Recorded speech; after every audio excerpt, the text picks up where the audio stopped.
Nadagdagan pa ang suporta sa panukalang taasan ng pamasahe sa MRT at LRT. Pabor daw ang ilang kongresista dito. Kaya naman ang DOTC kumpiyansang tuloy na ang fare hike sa susunod na buwan.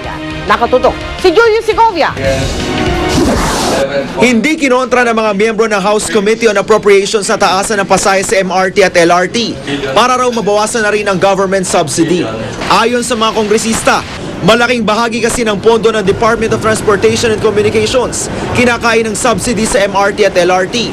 Sa MRT pa lang kasi, umaabot na sa 7 billion pesos ang ibinibigay na subsidy ng gobyerno. Masyado nang malaki yun eh. That's a subsidy bigger than most of our departments. So dapat hanggang dyan na lang. And sana by next year, if we have a acceptable, reasonable increase in the fare, that should be lowered. At least ma-justify natin sa ating mamayan, tinasan nga kayo, pero siguro mas maginhawa, mas mabilis, mas less hassle sa inyo. So it was worth the increase. Kung payag kayo magbayad ng 25 sa FX, bakit ayaw ninyo magbayad na mas ginhawa, miski less than that, say 20 pesos sa MRT? Mas ginhawa, di taasan na ng konti, kaya naman. Pwede rin daw magamit sa ibang proyekto ng gobyerno ang subsidy na inilalaan sa MRT at LRT. Tulad ng pagpapailaw sa mga barangay na walang kuryente na hindi napondohan ng gobyerno ng isang taon. Sa kalagitnaan pa ng Oktubre, ihahayag ng DOTC kung magkano ang magiging adjusted fare. Pero sinabi na nilang nasa pagitan ito ng 20 hanggang 30 pesos. Kumpiyansa ang DOTC na matutuloy ang pagpapatupad nito sa susunod na buwan. We're very happy about it, that we're getting their support. Because I think they understand why we should really reduce that subsidy. Pero tutol dito si San Juan City Representative JV Ejercito. I'm not in favor of that. No? So I would file a resolution. I'll study it further, no? And titignan ko pa further kung gaano kalaki talaga yung sinasubsidize. Julius Segovia, Nakatutok, 24 Oras. Mainit na sinalubong si Pangulong Noynoy Aquino ng mga Cebuano, may pangako naman ng Pangulo. Pag-uwi raw niya mula Amerika, may pasalubong siya sa mga Pilipino. Nakatutok si Van Mayrina. Sa kabila ng mga batiko sa Administrasyong Aquino matapos ang madugong pang-hostage, hindi raw humupa ang suporta sa Pangulo ng kanyang mga Cebuano volunteers. Sa unang pagharap niya sa Cebu bilang Pangulo, mistulang campaign rally ang naganap sa Cebu Coliseum. Katabi pa ng Pangulo ang naging running mate na si Mar Rojas. So ang tinuro sa akin ni Mar Rojas ay ganito, sabihin ko raw nga ulit sa inyo, daghang jay guwapa dinhi sa Cebu. Mukhang tama na naman ang tinuro ni Mar Rojas. Full force naman ang mga economic managers ng Aquino administration sa pagharap sa mga negosyante ng Cebu kanina.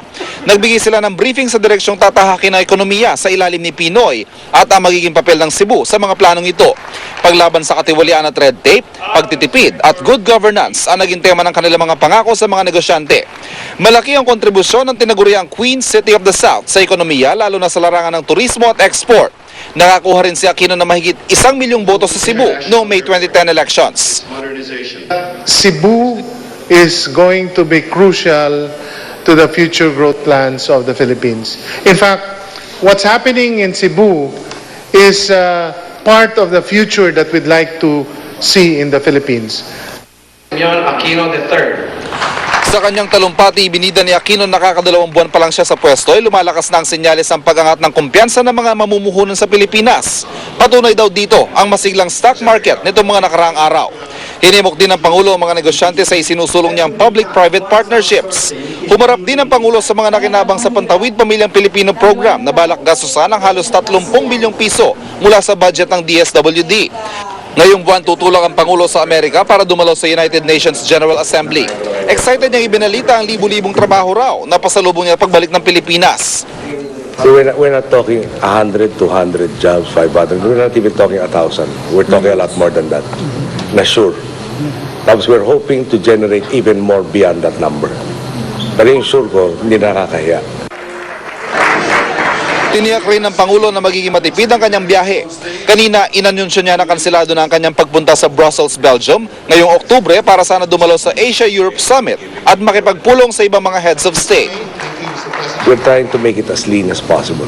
But if we are not able to meet those principal 20 plus heads of state of the EU expected to be there, And the ones that we're targeting have not yet confirmed, but it's too late, too complicated to carry it out on the off chance that we'll be able to meet them. So walang surety, not worth the expense of going there. Mula sa Cebu, Ivan Mirina, nakatutok, 24 oras. Mula sa Metro Manila, tutulak na pabagyo si pambansang kamao Manny Pacquiao at doon niya pagpapatuloy ang kanyang training para sa laban nila ni Antonio Margarito. Pero sa gitna ng pagiging abala, sinabi ni Pacman na pinagdadasal niya si Ricky Hatton na napabalitang gumagamit ng illegal na droga. Nakatutok si Ian Cruz, exclusive. Lumampas sa kanyang bahay sa Sarangani Congressman Manny Pacquiao, karga ang anak na si Princess. Kitang-kita ang pagiging malapit sa anak ni Pacman. Ayaw daw ni Princess pumasok sa school kung hindi si Daddy Pacman ang maghahatid. Gusto nilang pahatid. So hinatid ko muna bago ako nag-jogging. Hinatid ko muna sa school. Hinatid ko naman sila eh.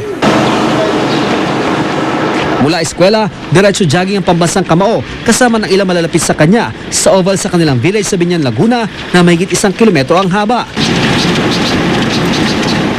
Pagtapos ng isang ikot, isa-isa nang nawala ang mga kasabay ni Pacman.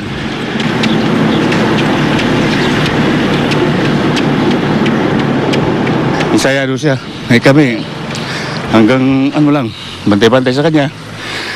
Tapos, pag ganito lagi, sa jogging kami, wala, talo talaga kami. Tumagal na mahigit 25 minuto ang 5 beses sa pag-ikot ni Pacman.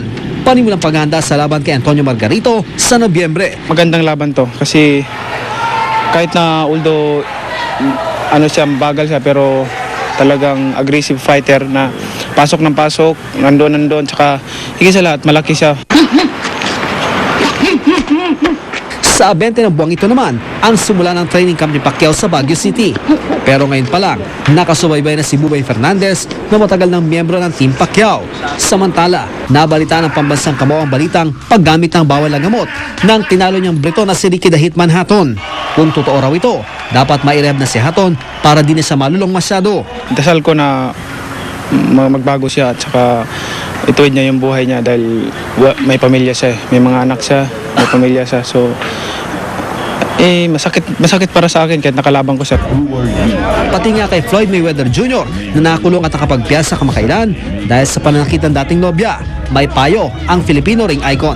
Kahit maraming salita na ako narinig galing sa kanya, dasal ko pa rin na maayos niya yung buhay niya. Where's my advance? Kanina madaling araw, dumating na rin ang advisor ni Pacman na si Michael Cons. Mahusay daw ng paghahanda ang kanilang gagawin para sa paghaharap sa Nobyembre ni Pacquiao at Margarito. Kung papala rin si Pacman, ang corona sa junior middleweight ay pang-8 division na niyang hawakan. Ian Cruz sa katutok, 24 oras.